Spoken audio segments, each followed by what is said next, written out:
So how does it work overall? There's a hotline that people can call. And what kind of things? Telephone helpline, yeah. And in fact, we've done nearly 20 years. When we set out, we decided what we wanted to not be was a talking shop. Yeah. There are lots of people out there who talk about things, and nothing ever happens. Yeah. And 20 years ago, everyone was saying, "Oh my God, we can't look at this because we know there are too many alcoholics out there. So therefore, if every alcoholic has maybe 5 people connected to them, it's too big. You know, let's not look at it." Yeah. And what we were saying is, you know, what we want to do is work with people who do find us, who do come forward. Yeah. So instead of being a charity that said, we can't do this because, what we said was, let's provide services for these kids. Yeah.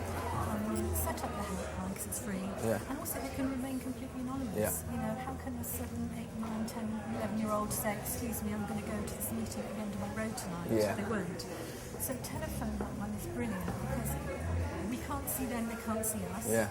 And That makes them more free to talk about things that they... And you know, I remember one guy telling me once that in their home, they didn't even have toothbrushes. Jesus. And he was saying, you know, we went to school with yellow teeth and we smelled and we didn't know what to do about it.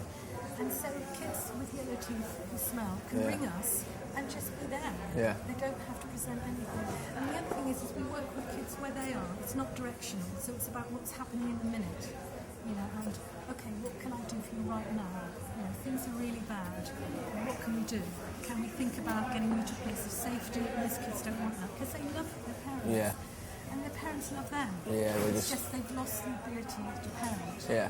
And so what we can do, hopefully, is to help kids to look after themselves in really quite seemingly small ways, but they're not small. Kids are very often in trouble at school because they're up all night because mum and dad are shouting And mum and dad have no way to parent because they're so drinking that they don't know how to say, okay, it's time for you to go to bed because you've got to be up at this certain time. That's right. And so sort of parenting just sort of goes out the window. And what families do is they sort of collude, so they become tighter. Yeah. So the kids become sort of lost in this. Yeah. And so what we try to do is to help kids find ways of making certain areas of their life that they can have some control over and find positive ways to do it, like school. Okay, you're in trouble with your teachers at school. Why are you in trouble? Well, I'm up all night because mum and dad are screaming and shouting, don't know what to do. And then very often we sort of think, okay, well, is school helpful? You know, they don't want to talk to teachers because they're frightened that teachers are going to inform social services or going to take And then they take them away from their parents. And then the kids lost all control then. Well, what we do is say, okay, well, is there a library you can go to after school? Or is there a learning resource centre? Is there anywhere where you can just go for an hour and a half after school? Of course, some kids can't do that because they go home to look after younger brothers and sisters. But for some of them, it just starts this germ of an idea that there are things that is within their control. And with that, we also need to help them work out what they can't control, which is their parents drinking. Yeah. What are some of like the main, when kids call up, what are some of the main issues that they talk about? I mean, is there any things in particular that you notice more than others? Yeah, I think the real big issue is absolutely no self-esteem. Yeah, okay. You find kids ring up and they say, I'm so sorry, I shouldn't have run, I shouldn't have run, I'm so sorry, I'm so sorry. Because they don't feel they deserve help and support. Right. And in asking for it, I think what happens is they believe that they are like telling on their parents, or they're sort of breaking the family rule about not talking about it. And a lot of shame. You know, they're not just embarrassed by their parents' behaviour sometimes, but they feel somehow responsible for it. Yeah. And that actually is a childlike coping mechanism. I went through that same kind of thing. I always used to think to myself, I try to blame it on the booze. You know, I try to say that's the darkness thing, that's the whole thing, that's like the heroin addict, you're an alcoholic, you know? And there's nothing, but then I sometimes would be annoyed and I think, well, why didn't my old man, if he loved me enough, why didn't he stop drinking? Was I not worth it? Or stuff like that, you know? And that always got to me because I always thought, Jesus, isn't my fault. Am I driving my dad to drink? But my mom, luckily enough, was there to reassure me, no, it's the alcohol. The alcohol takes over like a demon. And it turned, I mean, as much as a great person that he was, and a big part for me doing this is to let people know that I'm talking more about the issue, not just about my personal thing, because I'm not beating my own drum, but I was somebody that went through this thing, who had a father that was an alcoholic that was never there for me, and it affects me in the long run. I know I have some deep, dark issues now because of not having my dad around, and I was thinking, why doesn't he love me? And then I would come from the US to the UK, and people would say, oh no, he's been talking about you coming for ages, he can't wait to see you. And then I would show up and he'd go on a bender. And he would go on a serious bender. And then some bad things would happen. And I'd think, oh Jesus, did I just drive him to drink even harder? So that's why I was curious if that's what it's the kids. Summed up, really, exactly how kids feel. And it's sort of like a trick of psychology, really, that kids do always, they want to believe they're to blame because they therefore can do something about it. Yeah. So all they've got to do is do better at school, get better grades, and Dad will stop drinking. Yeah. Or if only, if I lay the table every night when I come home from school. He won't be upset with me and do things. Yeah. And what we help kids do, in a gentle way though, we don't say, okay, you can't do this, you can't do this, you can't do this.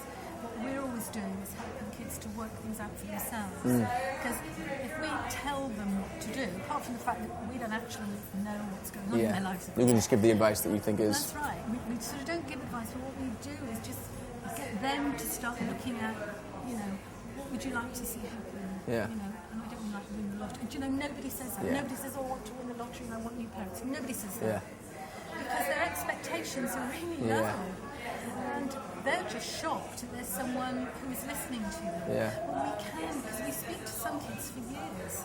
Really? Yeah, years and years and years. That's cool. And what's beginning to happen now is that we get maybe emails back, and it's like there was one from a teacher last week, and she said, I used the helpline when I was young, so now I'm a teacher, I know how great this is. Yeah. So now they're raising money for, it's just amazing. But it passes on and it's a cycle. It's good because, this is, I think, I don't pretend that we've got the answer. In fact, I know we haven't got the answers. Yeah. I don't even know half the questions. But what we do provide is help and support at the moment when these kids need it. Yeah. So, if they're in therapy or something, which very few are anyway, they don't have to wait a week. And so what happens very often with our work is we're with those kids at a point of crisis.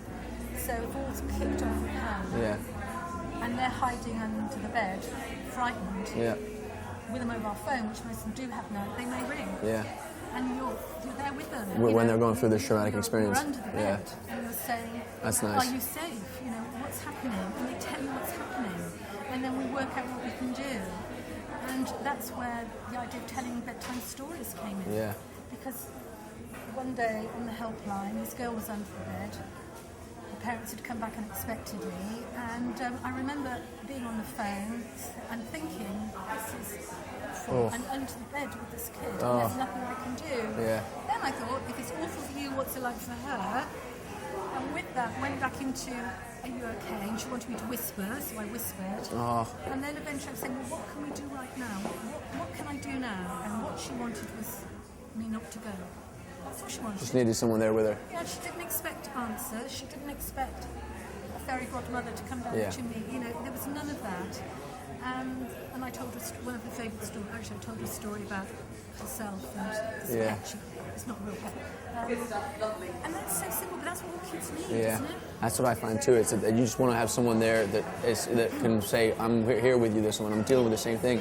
And that's why on this journey for me, I wanted to come here and listen to it. And the best part is that I came in here, and I keep a lot of things in myself, But I came here, and within like 10 minutes of me being here, 3 different people approached me and wanted to talk to me about this situation. And I thought, Jesus, we're talking about this, I'm not, it was just like, I struggle, and I hear about it daily, because of my old man and who he was.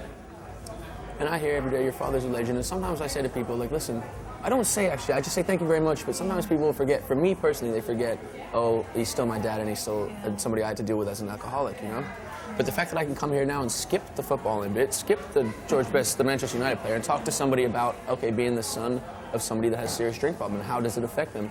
And people have already come to me and talked, and I thought, oh, it's so cool that that's what happens at this place. Because at first I was a bit nervous about coming, but at the end of the day, I'm so happy to be here. But you were saying, I wanted to know also as well, like you said, I obviously know as well that it's such a big issue, but not many people address it, as you know. I didn't know about any charities really that dealt with kids who have alcoholic parents, but what kind of statistics are there? Are there like, how many kids out there do you think there are that have to deal with parents that are alcohol dependent? Yeah. We did a really big survey a few years ago, and our survey says that it's just under 1 million. Really? But I think it's much higher than that, because what you have to understand is people who do these sort of Maury poll type things, it's a huge survey, lots of them are just going to say, no, so a lot of people problems. are still in denial, they won't say. And in fact, to be fair to lots of people, they know there were problems, and what they do is they turn their back on them. Yeah. And and make a life for themselves, which is absolutely fantastic. Yeah. But very sadly, what we find is those people, often it's usually women in their mid-30s and men in their mid-40s, actually end up with low-grade long-term depression. Yeah. Because when issues have And you're saying so when they were younger they had alcoholic parents, and now at mid-30s and mid-40s is when it really starts to hit them. And why do I have this issue? What they do is they leave home. They think, all I've got to do is leave home. Yeah. Just got to leave it behind me. But of course, It affects you long term no matter what. And it's not just about the drinking. Although with the kids we do exactly. You really did brilliantly, because Thank you. what we do help the kids to do is indeed to say it's the alcohol talking. Yeah. Your dad does love you. Yeah. Your mum does love you. Yeah. This is what happens, and help them to find the difference between those two people. Yeah, because sometimes you won't see Mummy that. loves you, Yeah. and mummy gets drunk. Yeah. And not to argue when people are drunk. Yeah. And just to try and stand away from it when they're drunk, and to find safe people. Lots of them don't have safe people. It's the whole family is on that same page. Yeah. I went through that too. I would have maybe 2 hours in the day where I could find my dad when it was before, or maybe it was after 1 or 2 drinks before it started going down dark road, and then during those 2 hours we could get along, and then obviously then it would get even the booze, but wow. So but our figures say at the million, we think it's probably 3 million, even higher, and that's children under the age of 18. Jesus. And then you add to that 2.8 million adults as well, so is that 3.7 million? Yeah. It's huge. It's huge. And that's just people who were brave enough in a telephone survey to say, yes, my parents had a problem with drink. So lots of them are going to say, no, I didn't have any problems. yeah, of course. So it's always going to. Why do you think it's such a big thing? Why do you think there's so many alcoholics? Do you think the UK, it's just the UK and it's such a big drinking culture? I think it's the drinking culture. I think the other thing is that somehow or another the British seem to have adopted alcohol as a sort of drug of choice, really. Yeah. And the truth is, when people are in emotional pain, alcohol works, doesn't it? Yeah. But I mean, sadly, it works for a short period of time, and then you've got to do more of it, and then that becomes the problem. That was my dad's cycle as well. He would do a thing where instead of facing the facts of, obviously he was a lovely person in so many ways, but when the alcohol started, he started screwing people over. He would do really bad things as such, and then to avoid facing those facts and avoid facing the fact that he's got a boy that he didn't raise and he was never there for, that's why he would go on the benders when I'd come around. Because he would see me, and I knew, luckily enough, my mom raised me well, I like to think, as an old soul. Recently, when my old man passed, I fell off the rails pretty hard. It affected me massively, especially because it was such a public thing, and I was here by myself dealing with it, I had my mom, obviously, thank you. I had my mom, obviously, and she, when my dad died, moved to the UK, so in case I needed some kind of moral support.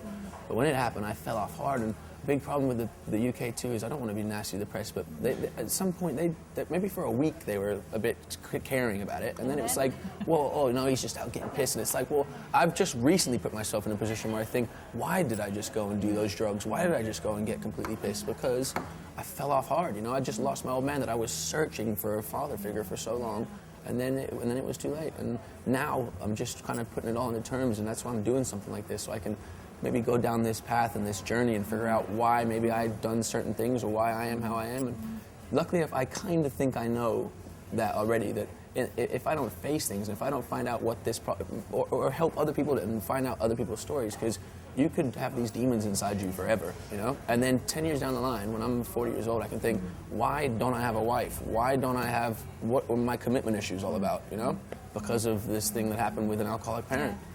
And I think also you're going to find your dad as well. Yeah. And although, he's no longer here, Yeah. he's with you, he's part of you, he's inside of you. Totally. And I think that a lot of this is about working out, what's good. I don't mean what's good and what's bad, but actually, if you can start to understand what's made someone tick, then in a way what you can do is sort of unpick some of that and understand perhaps some of the completely irrational behaviour that's gone on. And I really do hope you find him. Thank you very much. I think you will. I appreciate that. Do. Thank you for having me here today. I really appreciate it. And thank you for sitting down and talking to me, because this is just a start for me, and it's been a great start, though. I mean, this thing, it's absolutely amazing, isn't it? Yeah. And to have you here, and you've been doing this for 20 years, and I know you know what you're talking about, and it helps me a lot, and I'm very grateful for that. Thank you.